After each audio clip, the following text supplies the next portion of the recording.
In the spring of 1943, the entire course of World War II was changed by a single corpse. It wasn't a general, a politician, or some famous spy. He was just a dead man, found floating off the coast of Spain, and he was about to win one of the most important battles of the war. This is the absolutely wild story of Operation Mincemeat, a plan so bizarre and so audacious it sounds like it was ripped straight out of a spy novel. And that's probably because one of its masterminds was none other than Ian Fleming, the future creator of James Bond. It's a story about how lies, imagination, and a man who had nothing in life gave everything in death to fool Adolf Hitler and save thousands of lives. So it's 1943. And the Allies have just scored a huge win. They've kicked the Axis forces out of North Africa. Now, the big question was, what's next? Geographically, the answer was obvious. To push into Europe, they had to take the island of Sicily first. As Winston Churchill himself reportedly put it, and I thought was the problem, if it was obvious to the Allies, it was just as obvious to the Germans. They saw Sicily as the logical first step into what Churchill called the soft underbelly of Europe, knowing an attack was coming. The Germans were turning the island into a fortress. A direct invasion would be a total bloodbath. A walk into a prepared meat grinder that could cost tens of thousands of Allied lives and maybe even fail, stalling the whole war. The Allies were in a serious bind. They had to invade Sicily.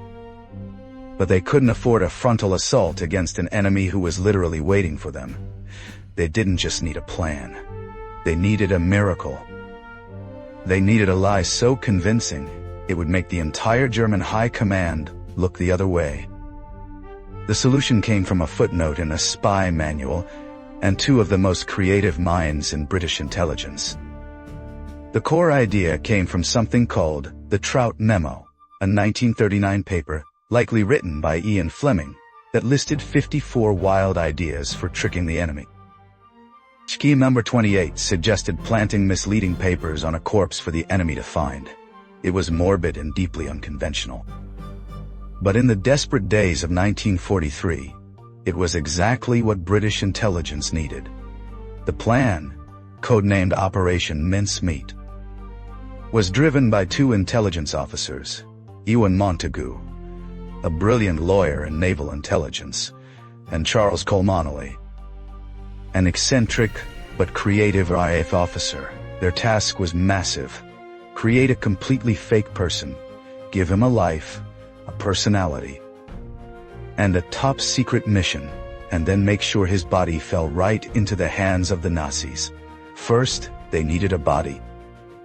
They found one in Glyndarber Michael, a 34-year-old homeless Welshman who had tragically died in London after eating rat poison. The cause of death was morbidly perfect. The phosphorus in the poison created effects that could be mistaken for drowning, which made the cover story of a plane crash at sea much more believable. With the grim task of finding a body done, Montagu and Colmonelly started their real work. They became artists, creating a character named Captain, acting Major William Martin of the Royal Marines. But Major Martin needed more than a name. He needed a life. The team essentially became scriptwriters, building a believable backstory piece by piece. They gave him a fictional fiancée named Pam, placing her picture, actually a photo of an MI5 clerk, in his wallet. They wrote passionate, personal love letters for him to carry. They added what they called pocket litter to make him real.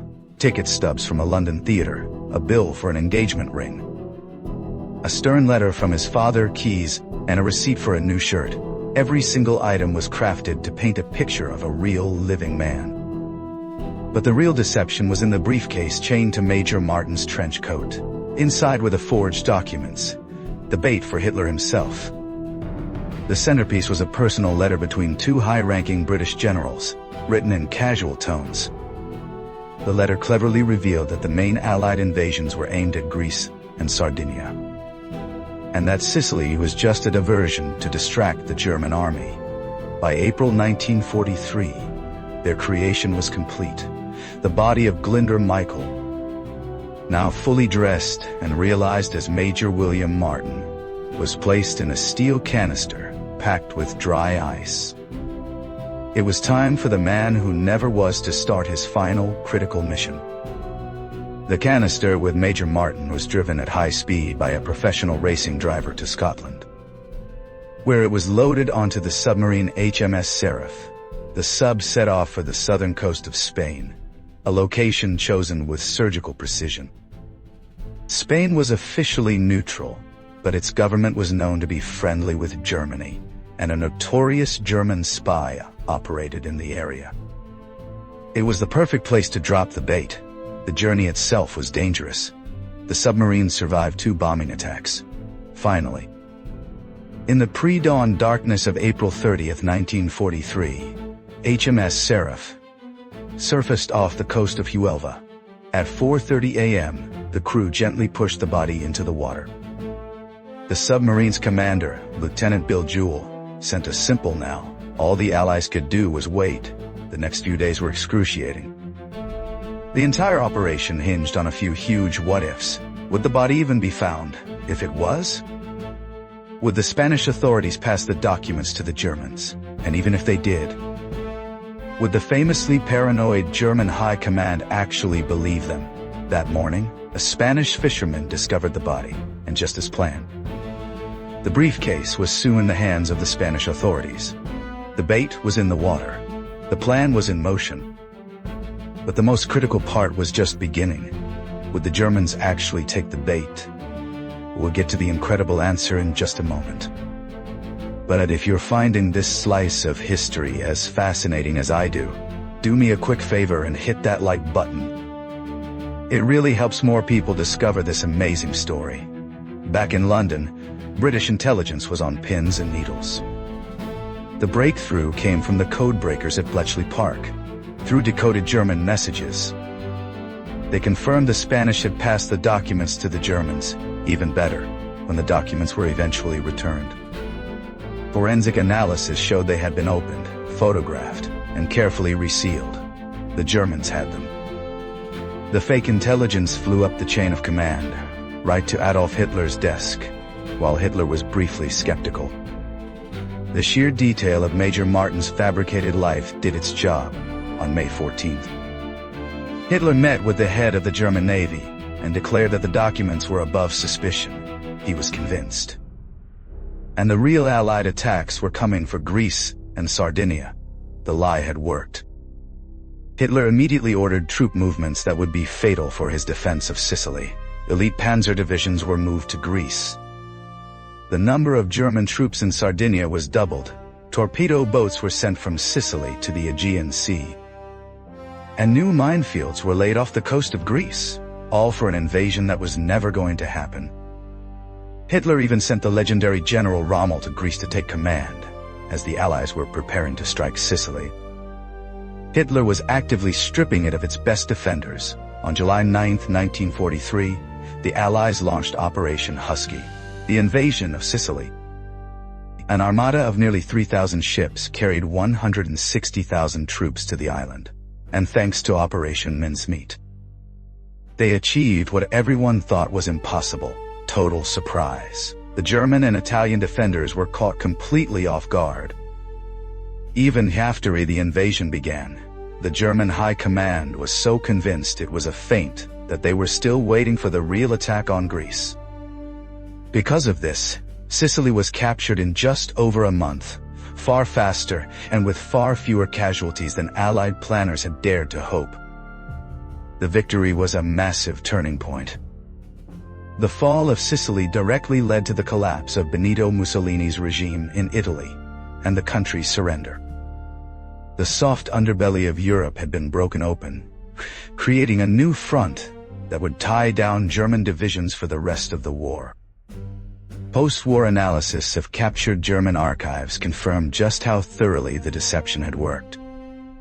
Operation Mincemeat became a legendary case study in the power of creative intelligence, proving that one brilliant lie could be as powerful as a bomber squadron. In the end, It all comes back to the man who never was. A homeless man from Wales, Glyndwr Michael, lived a life of hardship and anonymity, but became an unlikely and unknowing hero of World War II. He was buried with full military honors under the name Major William Martin in a cemetery in Huelva, Spain. His true identity remained a state secret for decades. It wasn't until 1997 that his real name was finally added to his headstone, giving recognition to the man whose body was used to save thousands of lives. The story of Operation Mincemeat is a powerful reminder that history is often stranger than fiction. It shows how imagination, audacity, and an insane attention to detail could fool a dictator and change the course of a world war. It's the story of how one dead body, carrying a briefcase full of lies, won a crucial battle in the fight for freedom. What's your favorite WWII deception story? Let me know down in the comments. And if you enjoyed this journey into the secret history of the war, be sure to subscribe for more stories just like it. Thanks for watching.